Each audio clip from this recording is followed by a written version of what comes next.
I never planned to face him again, not after the way he shattered me. Yet there I was at his wedding, surrounded by laughter that wasn't mine. I told myself I was there for closure, for dignity.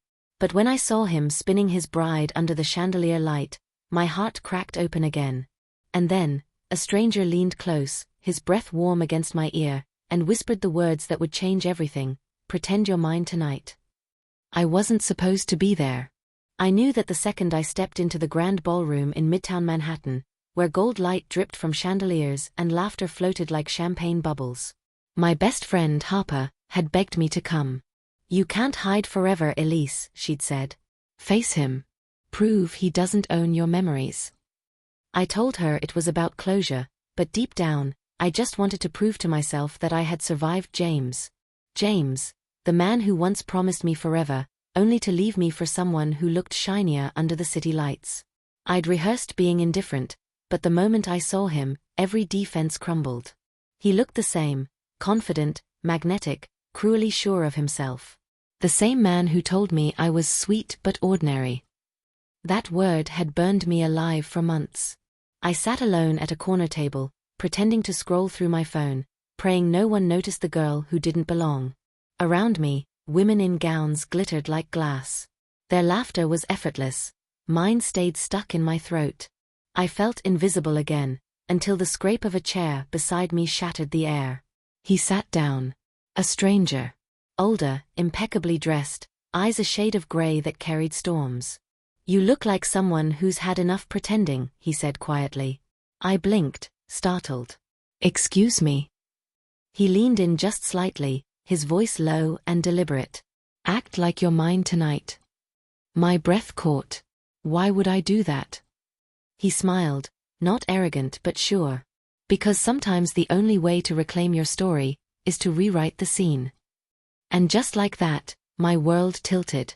His name was Adrian Vale, though I wouldn't learn that until later. In that moment, all I knew was the weight of his presence.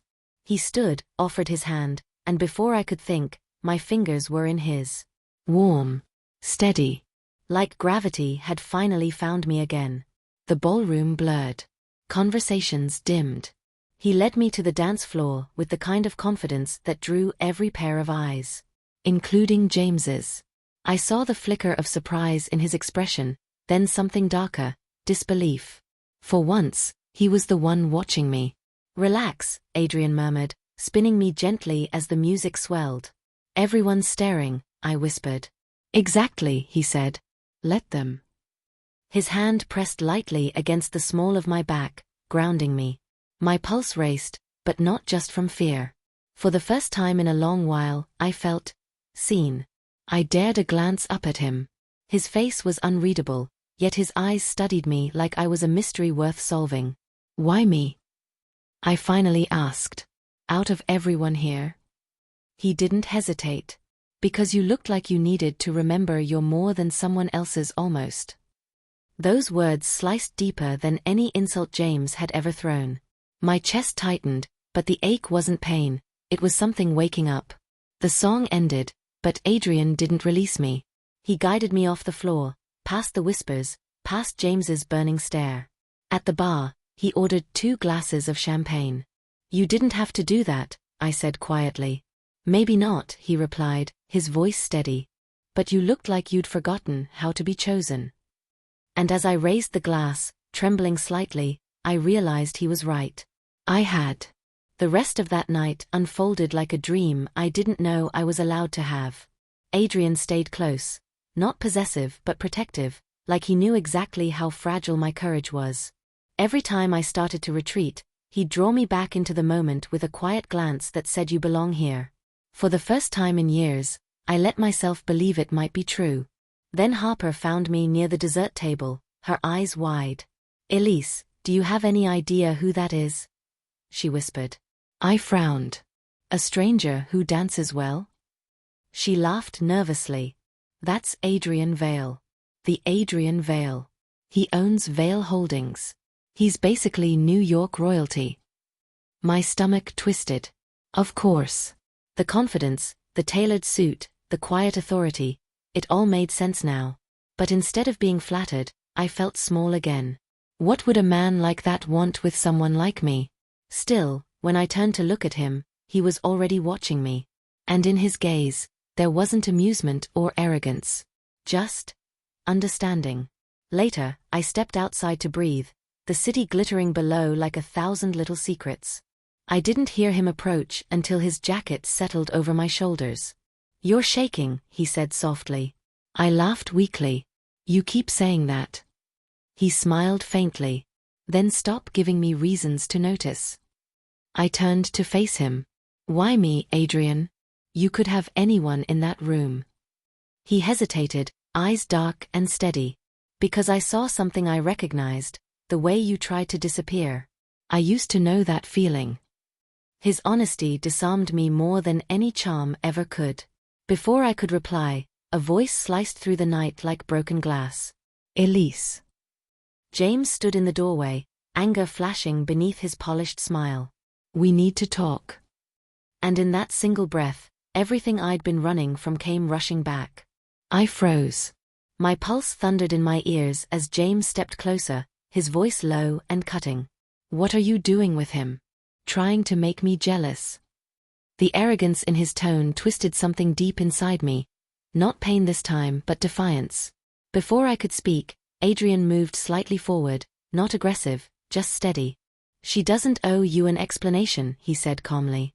James laughed, a bitter sound that grated against the night air. "You think she's yours now? She's not your kind, man. She's—" His words trailed off, the venom obvious. My cheeks burned, but before shame could find me, Adrian's voice cut through again, quiet but sharp as glass. "She's more than you ever deserved."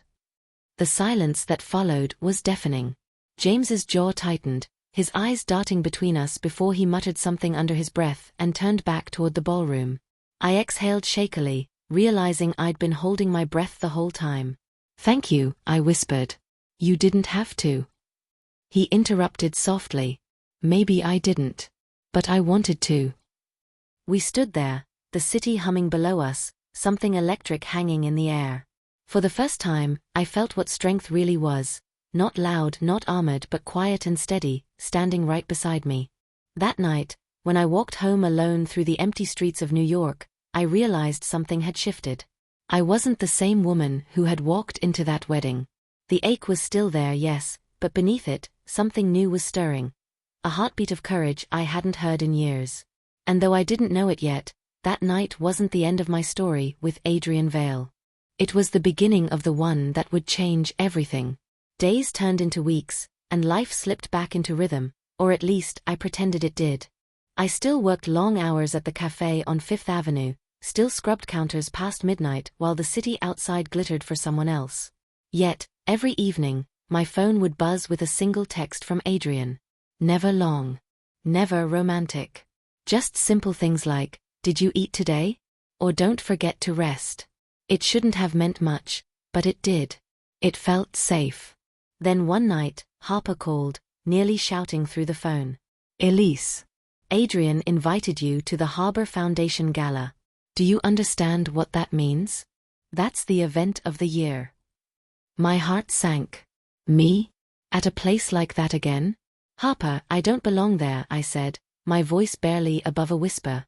"Oh, please," she scoffed. "He wouldn't invite you if you didn't." When the night came, I stared at my reflection for what felt like hours. The borrowed black gown fit better than I expected, hugging me softly as though reminding me I still had a shape worth seeing. My hair framed my face, simple but free. When Adrian arrived, his gaze lingered longer than before, his voice a quiet storm. "You look like yourself," he said, and somehow, that felt more beautiful than "you look stunning." The gala was another world. Laughter echoed like currency. Cameras flashed. Everyone seemed to know Adrian, but no one knew me. The whispers started fast, slithering through the room. "Who's she?" "She's not his usual type. She looks ordinary." Each word sliced thin, cold. I tried to smile, tried to stay invisible. Then a woman draped in diamonds leaned across the table. "So, Elise, what do you do?" Her tone was syrupy sweet, edged with poison. I swallowed. "I work at a cafe." The silence was instant and cruel. Adrian's jaw tightened. He turned to them, voice calm but razor-sharp. "And she works harder than anyone in this room." The laughter died. But for me, the damage had already been done. The weight of their judgment pressed down until I could barely breathe. Moments later, I slipped out the side door, into the cold night, heels echoing against marble. I wasn't crying yet, but I was close. I didn't make it far before I heard his voice behind me. "Elise, wait." I stopped, but I didn't turn around. The city wind tangled my hair as I fought to steady my breath. "You shouldn't have followed me," I said, my voice shaking. "You don't have to fix this." Adrian stepped closer, his tone steady but soft. "I'm not trying to fix anything. I just want to understand." I turned then, tears stinging my eyes. "Understand what? That I don't fit into your world? That I'll never be enough for it?" My voice cracked. Tonight just proved it. He looked at me for a long moment, his gray eyes unreadable. "No, Elise. Tonight proved they don't deserve you." I laughed bitterly, shaking my head. "Don't romanticize it. I'm a barista, Adrian. You build skyscrapers. You own parts of this city. I can't even afford a week's rent without losing sleep." He took another step forward. "You think that matters to me?" "It should," I whispered. "Because it matters to me." Silence stretched between us, heavy and trembling. For a heartbeat, I saw something flicker behind his calm. Not pity, not power, but pain. "You know," he said quietly, "having everything doesn't mean you feel at home anywhere." His words hit harder than I expected. But I couldn't stay. Not like this. "I need to figure out who I am without someone rescuing me," I said. "Not James. Not you. Just me." He didn't argue. He simply nodded once, the kind of nod that carried both respect and heartbreak. "Then find her," he said softly. "But promise me something, never believe you're ordinary again." As I walked away under the glow of Manhattan's skyline, my tears fell freely, not from weakness but from release. For the first time in years, I was walking toward myself. The weeks that followed felt both empty and alive. The silence of my apartment, once unbearable, became my teacher. I learned the rhythm of my own thoughts, the sound of my laughter when no one was around to hear it. I went back to work at the cafe, not out of defeat, but because routine was grounding. The smell of espresso, the chatter of regulars, the warmth of something simple and real. The first few days, people whispered. Photos of me with Adrian at the gala had spread faster than spilled coffee. But instead of shame, I felt something different this time: control. When an older woman I often served leaned over the counter and said, "You held your head high, dear. Don't forget that," it felt like healing. I began sketching again, something I hadn't done in years. At night, I'd draw the city lights, the blur of strangers, sometimes even a silhouette that looked suspiciously like him. Slowly, the ache that had once felt like a wound began to feel like a doorway. I enrolled in night classes for business management, something small, but mine. And yet, every now and then, I caught myself waiting for my phone to buzz. But it didn't. The silence between Adrian and me stretched into something vast, something honest. He wasn't chasing, and I wasn't running. One evening, as I locked the cafe and stepped into the golden dusk, I saw him. Leaning casually against a sleek black car, hands in his pockets, eyes steady on me. My breath hitched. He looked the same, and completely different. Or maybe it was me who had changed. "You're persistent," I said, crossing my arms, though my heart was already racing. "Not persistent," he replied. "Patient." I studied him for a moment. "Patient for what?" "For you," he said simply. The street fell silent. The air between us felt electric, like the moment before a storm. Not dangerous, just alive. "I left for a reason, Adrian." "I know," he said. "And I let you go because you needed to find yourself. I just hoped, when you did, you'd still find your way back." His honesty disarmed me, stripped away every wall I'd built. "You're saying you don't want to save me anymore?" He smiled faintly. "No. I just don't want to lose the chance to love you, if you'll let me." And for the first time, I didn't feel small beside him. I felt equal. Seen. Whole. We stood by the river that night, the city lights flickering like 1,000 witnesses. The same river I'd once walked past alone, feeling invisible. Now the air felt different, lighter, certain. I spent years trying to be enough for someone else, I said quietly. And when I stopped trying, I finally met myself. Adrian nodded, his gaze soft but unwavering. And she's extraordinary. I laughed, shaking my head. You're still infuriating. He grinned. So I've been told. He offered his hand, not demanding, not saving, just offering. I looked at it for a moment, then slipped mine into his. Not because I needed to, but because I wanted to.